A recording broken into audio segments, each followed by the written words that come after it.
নমস্কার বন্ধুরা, আজকে এসেছি একটি অনুষ্ঠান বাড়ির মতন শাহি 65 পনির রেসিপি নিয়ে।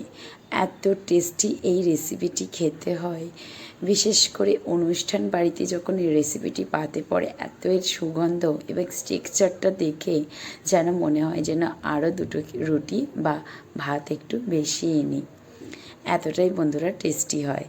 তো সেটাই ঘরেতে কীভাবে বসে বানাবেন চলুন দেখা যাক। প্রথমেই তো এরকম একটি মালাই পনির নিয়ে নিয়েছি। তো মালাই পনিরটা এইভাবে কিউব করে না কেটে একটু আড়ে আড়ে করে লম্বা করে কিন্তু কাটে নেব।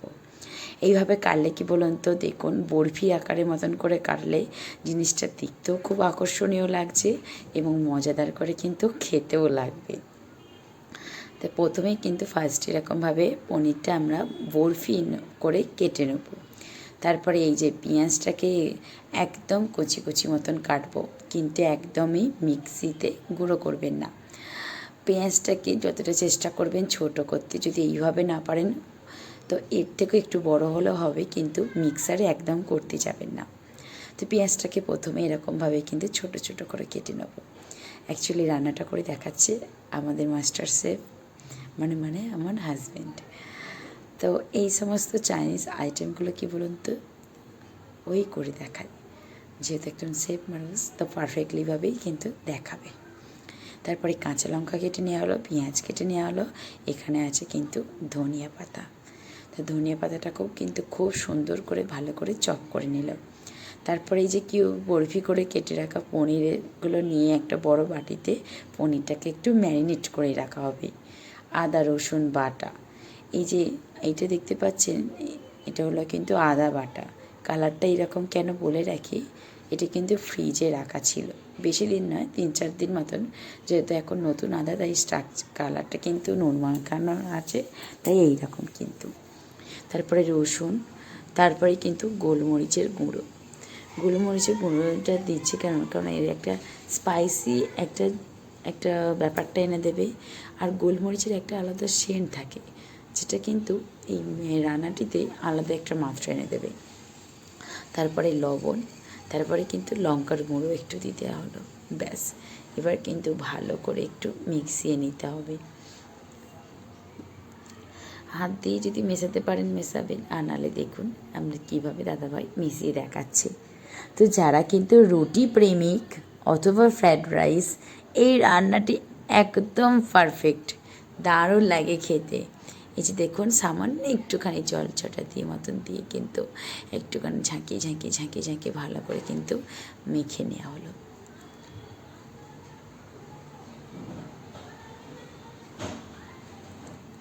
এরপরে কিন্তু ময়দা আর কর্নফ্লাওয়ার দিয়ে দেবে, যাতে একটা ওপরে হালকা প্রোটিন থাকে, যার জন্য কিন্তু ক্রিস্পি ভাবটা কিন্তু খুব সুন্দর লাগে খাবার সময়। বেশি দেবেন না, কারণ আমরা বাইরে কিন্তু কোথাও রেস্টুরেন্টে খেতে যাচ্ছি না, বানাচ্ছি একদম বিয়েবার স্টাইলে ঘরে বসে, তাই একদমই কিন্তু প্রোটিনটা আমরা কম দেব। প্রোটিনটা কম দেওয়ার কারণে কি বলুন তো, একদম আমরা যে পনিরটা সেটাও খেতে ভালো লাগবে, আর ওপরে পাতলা প্রোটিন হলে জিনিসটা কিন্তু খুব ভালো এবং কিন্তু পারফেক্টভাবে রেডিও হয়। তার জন্য একদম কম আমরা প্রোটিনটা দেব। দিয়ে ভালো করে দিয়ে সাইড করে রেখে একটা বাটিতে টক দইটা ফেটিয়ে নিয়ে তার উপর দিয়ে দিতে হবে কিন্তু লঙ্কার গুঁড়ো, একটু হলুদ গুঁড়ো, ধনে গুঁড়ো, জিরে গুঁড়ো আর লবণ। এটাকে দিয়ে ভালো করে গ্রেভিটা, মানে টক দই গ্রেভিটা কিন্তু আর কি রেডি করে নিতে হবে। এইটাই কিন্তু আমাদের এই রান্নাটিতে একদম কমপ্লিট করতে সাহায্য করবে। যেহেতু 65, তাই টক দইটা কিন্তু অবশ্যই কম্পালসারি চাই, টক দই না হলে কিন্তু হবেও না, রান্নাটা ইনকমপ্লিট থেকে যাবে। তারপরে কিন্তু আবার চলে এলাম এদিকে, তেল গরম করতে বসিয়ে দিয়েছিলাম, তেলটা গরম হয়ে গেছে এবং একে একে পনিরের ম্যারিনেট করে রাখা পনিরের বরফি কিউবগুলো কিন্তু এখানে কিন্তু দিয়ে দেবো। পনিরেরগুলো দেখুন খুব সুন্দর করে একদম লাইট ব্রাউন কালার হয়ে এসছে, ব্যাস। এবার আমরা তুলে নিলাম, তুলে নেওয়ার পরে দেখুন কতটা কালার এসছে, ব্যাস এতটুকুই কালার রাখবো, এর থেকে বেশি করব না। পনিরগুলো দেখুন একটা টাইট ওপর থেকে ভাপ এসে গেছে, তখনও কিন্তু হাত দিয়েও বুঝতে পারেন যে আমার পনিরটা ভালোভাবে কিন্তু ভাজা হয়ে গেছে। এরপর ওই তেল থেকে অনেকটা তেল কমিয়ে নিয়েছি, কারণ অতটা তেল আমাদের দরকার নেই। আর আমরা তো রেস্টুরেন্টের মতন নয়, ঘরের মতন করব। তাই ঘরেতে যতটুকু তেল আমাদের প্রয়োজন ততটুকুই নেব। রেস্টুরেন্টে কী হয়, অনেক সময় অনেকটা পরিমাণে কিন্তু তেল থাকে, যা কিন্তু আমাদের একদমই পছন্দ হয় না। তাই কিন্তু ঘরোয়াভাবে একদম আপনাদেরকে দেখাচ্ছি।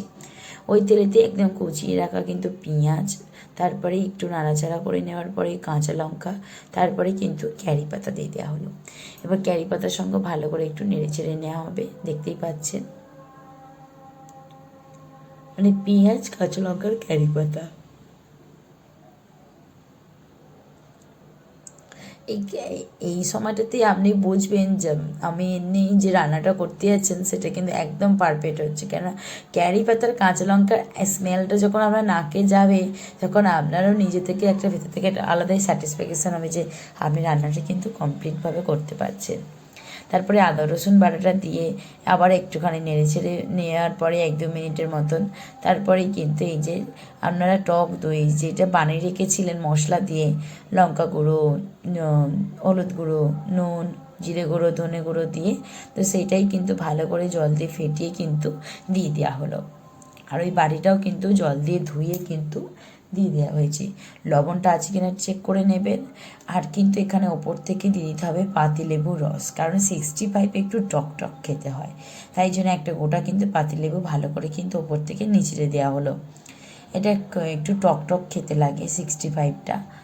তো এটা কিন্তু স্ন্যাক্স হিসেবেও কিন্তু আপনারা গেস্টদের কাছে স্ন্যাক্স হিসেবেও কিন্তু রাখতে পারেন।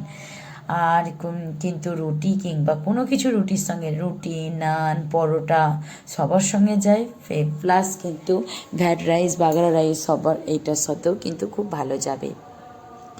তো এবার কিন্তু ভেজে রাখা পনিরটা, সাথে কিন্তু ধনেপাতা কুচিটা, যেটা অনেকটা কুচি রেখেছিলাম, তো সেইটা সমস্ত কিছু দিয়ে ভালো করে কিন্তু নেড়ে চেড়ে নেবো। ব্যাস, রান্না কিন্তু আমার অলমোস্ট রেডি। এবার ওপর থেকে একটু গরম মশলা ছড়া দিয়ে নামিয়ে রাখতে হবে শাহি 65 পনির রেসিপি। কেমন লাগলো? কী ভাবছেন কখন বানাবেন? আজকেই বানান দেখে এক্ষুনি ঝটপট করে, কারণ বাকি তো সব জিনিস আছে, পনির নেই। পনিরটা ঘর থেকে নিয়ে চলে আসুন, দোকান থেকে নিয়ে চলে আসুন। আচ্ছা বন্ধুরা, আশা রাখছি আপনাদের কাছে রেসিপিটি অনেক অনেক মজাদার লেগেছে। ঝটপট করে বাড়িতে বানিয়ে আর কমেন্ট করে জানান যে আপনাদের কাছে রেসিপিটি কেমন লেগেছে। এত মজাদার এবং একটি লোভনীয় রেসিপি এতক্ষণ ধরে দেখার জন্য অনেক অনেক অনেক ধন্যবাদ বন্ধুরা। ভালো থাকবেন, সুস্থ থাকবেন আর রেসিপি দেখতে থাকবেন। আর